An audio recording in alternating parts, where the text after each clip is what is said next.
ஓம் நம சிவாய நமக. அனைவருக்கும் வணக்கம். அதிகாலை நேரத்தில் இந்த பிரம்ம முகூர்த்த நேரத்தில் எழுந்திருப்பவர்கள் அனைவருமே இந்த பதிவை முழுவதுமாக பாருங்கள். பிரம்ம முகூர்த்தம் அப்படிங்கிறதே பார்த்திங்கன்னா ரொம்ப விசேஷமானது. அந்த நேரத்தில் பெண்கள் எழுந்து வீடு வாசல் பெருக்கி கோலம் போட்டு வீட்டில் விளக்கேற்றுவது அப்படிங்கிறது பார்த்திங்கன்னா அந்த பிரபஞ்ச சக்திகள் அத்தனையுமே அந்த வீட்டிற்குள் அடக்குகின்ற ஒரு செயலாக கருதப்படுகிறது. அந்த நேரத்தில் நம்ம இந்த பிரபஞ்சத்திடம் வைக்கின்ற கோரிக்கைகள் எதுவாக இருந்தாலும் பார்த்திங்கன்னா அது கட்டாயம் கூடிய விரைவிலேயே, சொல்லப்போனால் சில பேருக்கெல்லாம் பார்த்திங்கன்னா 24 மணி நேரத்திலேயே நடக்க ஒரு வாய்ப்பு இருக்கின்றது. அந்தளவிற்கு நம்பிக்கையோடு நம்ம பிரபஞ்சத்திடம் எது கேட்டாலுமே அது நமக்கு சீக்கிரமே கிடைக்கும் அப்படிங்கிறது தான். இப்போ சாதாரணமாக பார்த்திங்கன்னா நீங்கள் பிரபஞ்சத்திடம் காலையில் எழுந்து மனதை ஒருநிலைப்படுத்தி உங்களுக்கு பிடித்த இறைவனை மனதில் நிறுத்தி கொண்டு ஒரு பேப்பர்லேயே எனக்கு இந்த ஒரு விஷயம் 24 மணி நேரத்தில் எனக்கு நல்லது நடக்கணும் அப்படின்னு நீங்கள் பிரபஞ்சத்திடம் அதை கேட்டுக்கொண்டு அந்த பொருளை பற்றி நீங்கள் நினைத்து கொண்டு இருந்தாலே ஏதோ எதிர்பாராத நேரத்தில் பார்த்தீங்கன்னா உங்களுக்கு அதே கிடைக்கும் அப்படிங்கிறது தான். ஏன்னா இந்த பிரபஞ்சமானது நம்ம மனதில் நினைத்ததை கட்டாயம் நமக்கு கண்முன்னே காமிக்கும் அப்படிங்கிறது. அந்த பொருள் எதுவாக இருந்தாலும் அதை நம்ம நம்பிக்கையோடு அந்த பிரபஞ்சத்திடம் கேட்கும் பொழுது கட்டாயம் அதை நமக்கு கொடுக்கும் அப்படிங்கிறது. ஏன்னா நிறைய பேருக்கு இது நடந்திருக்கின்ற ஒன்று. அதனால் பிரம்ம முகூர்த்த நேரத்தில் காலையில் எப்பொழுதுமே எழுந்து கொள்கின்ற அந்த பழக்கத்தை வைத்துக்கொள்வது மிகவும் சிறப்பு. காலம் என்பது அனைத்தையும் விட பெரியது. இந்த உலகத்திலே பார்த்திங்கன்னா நமக்கு இந்த காலம்தான் ரொம்பவும் பெரியது. காலம் போயிடுச்சுன்னா அதற்கப்புறம் நம்ம எது பண்ணாலுமே அதில் பிரயோஜனம் கிடையாது. அதனால தான் காலத்தை இறைவன் என்று கூறுகிறார்கள். ஒரு நாளைக்கு 24 மணி நேரம் என இந்த உலகம் ஒவ்வொரு நொடி பொழுதும் பார்த்திங்கன்னா தொடர்ந்து இயங்கி கொண்டே தான் இருக்கின்றது. இந்த காலம் என்ற விடயத்தை ஆன்மீக ரீதியாக அணுகிய நம் முன்னோர்கள் ஒவ்வொரு நேரத்தையும் ஒவ்வொரு செயலுக்கானது என்று தீர்மானித்தார்கள். அந்த வகையில் இறைத்தன்மை, அந்த இறையாற்றல் மிகுந்த ஒரு நேரம்னு பார்த்திங்கன்னா அதுதான் பிரம்ம முகூர்த்த நேரம். அந்த பிரம்ம முகூர்த்த நேரத்தினுடைய முக்கியத்துவத்தை தெரிந்து கொண்டு அனுதினமும் காலையில் இந்த ஒரு நேரத்தில் எல்லாருமே எழுந்து கொள்வது மிகுந்த சிறப்பான பலனை கொடுக்கும். நீங்கள் ஈவினிங் எவ்வளோ சீக்கிரம் இரவு நேரத்தில் பார்த்தீங்கன்னா நீங்கள் வாழ்க்கையில் வெற்றி அடையணும் அப்படின்னு நினைக்கிறவங்க ஃபுல்லாமே பார்த்தீங்கன்னா ஈவினிங் அந்த இரவு நேரத்தில் 8 மணிக்குள்ளே தூங்கி அதிகாலையில் இந்த 4 மணிக்கு மேக்சிமம் எழுந்து கொள்வது தான் மிகவும் சிறப்பு.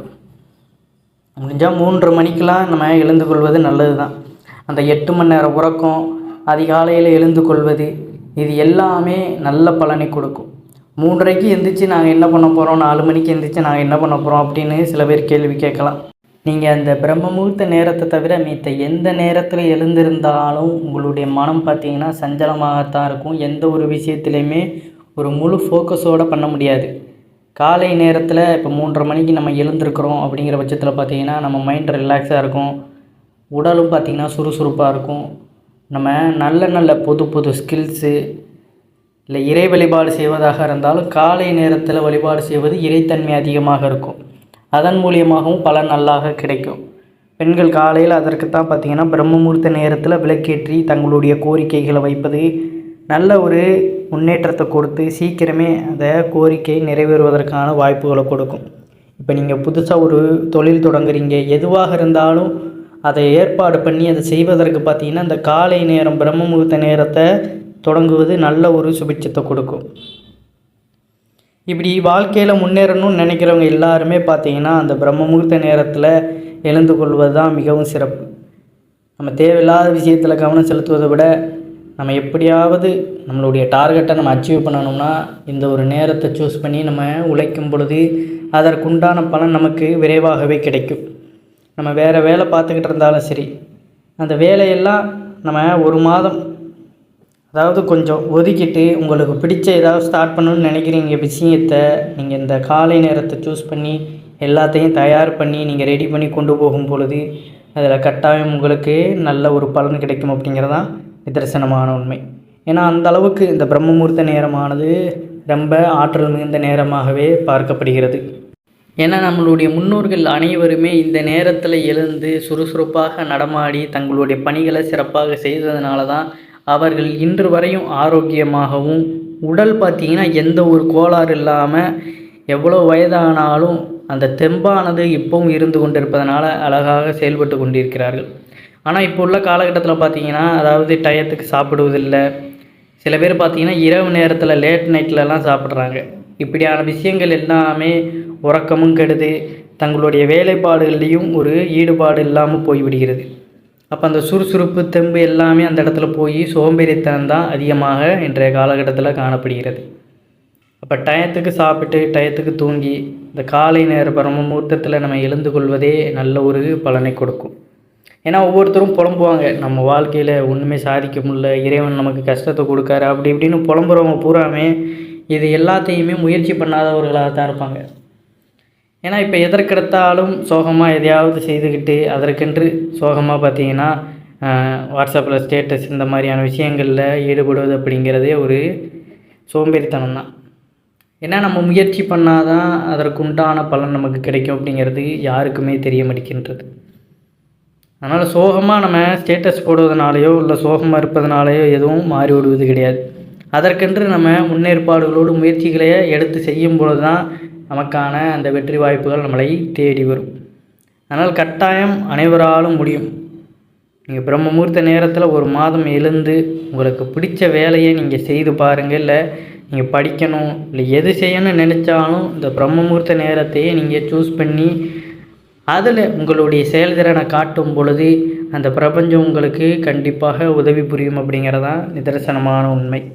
ஏன்னா அந்த நேரத்தில் பார்த்திங்கன்னா அவ்வளோவா இந்த உலகத்தில் ஆக்டிவிட்டி இருக்காது. மொத்த பிரபஞ்சமுமே பார்த்திங்கன்னா அமைதியாக இருக்கும். உலகமே பார்த்திங்கன்னா அந்த சூழலில் உங்கள் பக்கத்தில் இருக்கின்ற எல்லா விஷயமும் அமைதியாக இருக்கும்.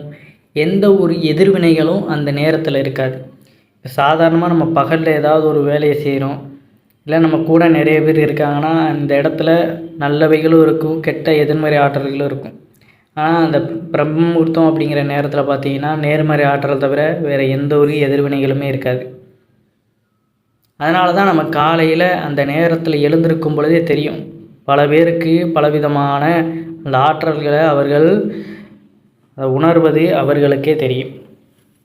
ஏன்னா அனுபவ ரீதியாக எல்லோருமே உணர்ந்த ஒரு உண்மை தான். பழங்காலம் முதல் இப்போதைய காலம் வரை பார்த்திங்கன்னா இந்த நேரம் ஒரு ஆன்மீக முக்கியத்துவம் கொண்ட நேரமாகவே கருதப்படுகிறது. இந்த பிரம்ம முகூர்த்த நேரத்தில் துயில் எழுபவர்களுக்கு உடல் ஆரோக்கியம் அப்படிங்கிறது சிறப்பாக இருக்கும். அதே போல் வாழ்க்கை நிலையும் மேம்படும் என நமது சாஸ்திரங்கள் குறிப்பிடுகிறது. ஏன்னா இப்போ முக்கால்வாசி பேர் பார்த்திங்கன்னா வாழ்க்கையில் வெற்றி அடைஞ்சிருக்காங்கன்னா அதற்கு காரணம் அவர்கள் அந்த அதிகாலையிலிருந்து தங்களுடைய பணிகளை சிறப்பாக செய்ததன் காரணமாக தான். சில பேர் பார்த்திங்கன்னா அந்த லேசினஸோடு சோம்பேறித்தனமாக நம்ம சில வேலைகளை நம்ம அடுத்து பார்த்துக்கலாம், இன்னொரு நாள் பார்த்துக்கலாம் அப்படின்ட்டு இந்த காலத்தை நம்ம தவற விடும் பொழுது தான் நமக்கான கஷ்டங்களும் தொடர்ந்து நம்மளை துரத்தி கொண்டே இருக்கின்றது. அதற்கப்புறம் நம்ம புலம்புறதுல எந்த ஒரு பிரயோஜனமும் கிடையாது.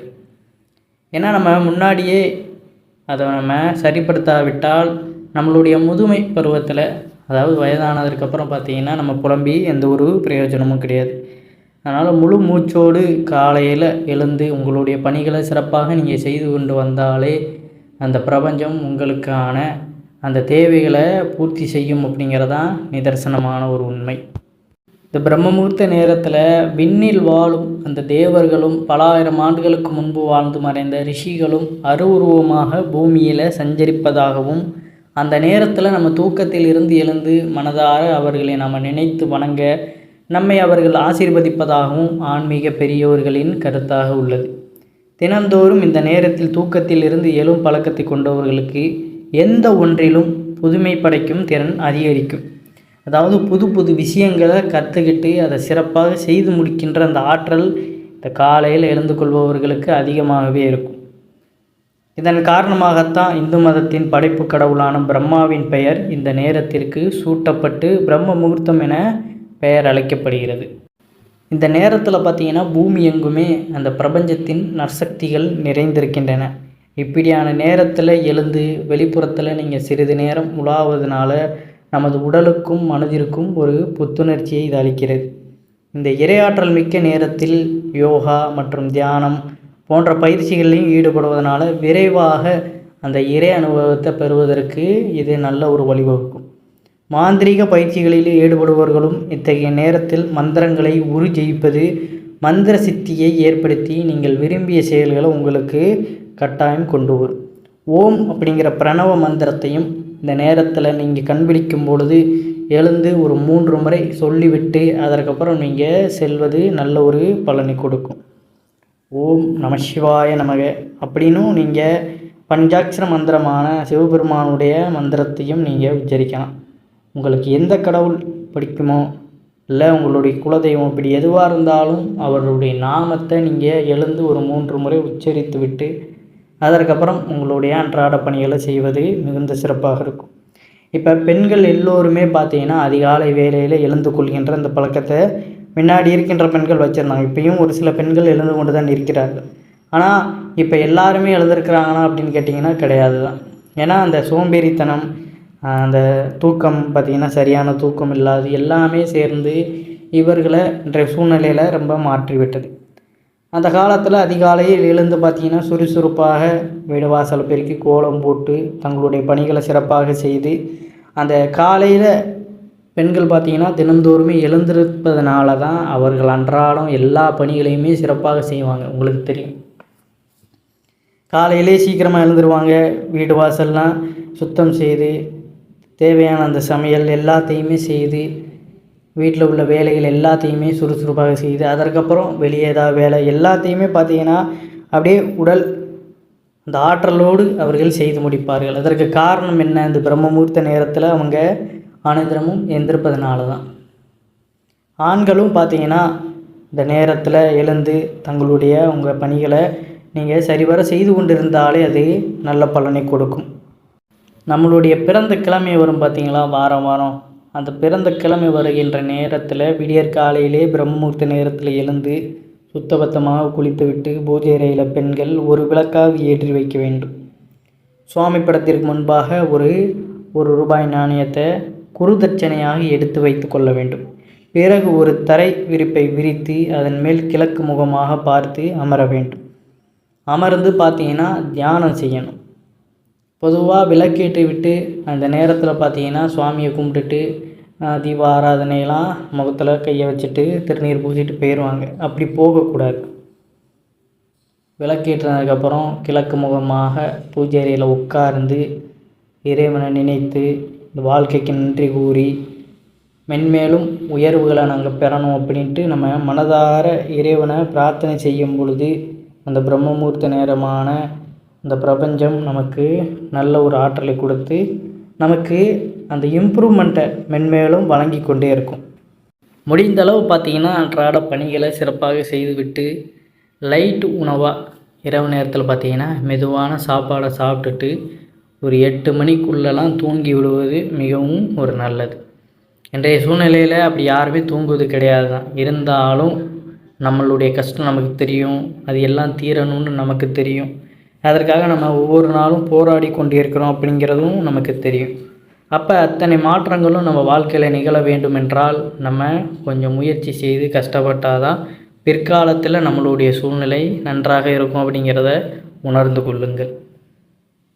தொழில் செய்கிறவங்க தொழிலில் நல்ல முன்னேற்றம் ஏற்படும்னா கட்டாயம் பிரம்மமுகூர்த்த நேரத்தில் உங்கள் தொழிலை தொடங்கி அதற்கு தேவையான அந்த மூலதரணங்கள் எல்லாம் ஏதாவது செய்யணும், ரெடி பண்ணணும் அப்படின்னா இந்த பிரம்மமுகூர்த்த நேரத்தில் எழுந்து செய்யுங்க. நல்ல முன்னேற்றம் வாழ்க்கையில் ஏற்படும் அப்படிங்கிறதான் நிதர்சனமான உண்மை. நம்பிக்கையோடு பிரபஞ்சத்திடம் நீங்கள் கேட்டு பிரம்மமுகூர்த்தத்தில் கோரிக்கை வைக்கும் பொழுது எல்லாமே நல்லபடியாகத்தான் நடக்கும். அதனால் அனைவருமே இந்த முறையை முயற்சி செய்து பாருங்கள். வாழ்க்கையில் ஒரு மாதத்திலேயே பார்த்திங்கன்னா நல்ல ஒரு முன்னேற்றம் உங்களுக்கே தெரிய வரும். அதுக்காக காலையில் எழுந்திருக்கணும். ஒரு நாள் எழுந்துட்டு முன்னேற்றம் இல்லைன்னு படுத்துடக்கூடாது. தினம்தோறும் அந்த செயலை நம்ம செய்யும் பொழுது தான் அதற்கு உண்டான ஊதியம் நமக்கு கிடைக்கும். அதனால் கட்டாயம் அனைவரும் முயற்சி செய்து பாருங்கள். நல்லதே நடக்கும் அப்படிங்கிறதான் நிதர்சனமான உண்மை. இந்த தகவல் உங்களுக்கு பிடிச்சிருந்ததுன்னா இந்த வீடியோக்கு ஒரு லைக் பண்ணிவிட்டு மறக்காமல் உங்களுடைய நண்பர்களுக்கும் இந்த பதிவானதை பகிர்ந்து கொள்ளுங்கள். அனைவரும் என்றும் இறையருள் பெற்று நலமுடன் வாழ வேண்டும். நன்றி, வணக்கம். ஓம் நம சிவாய நமக.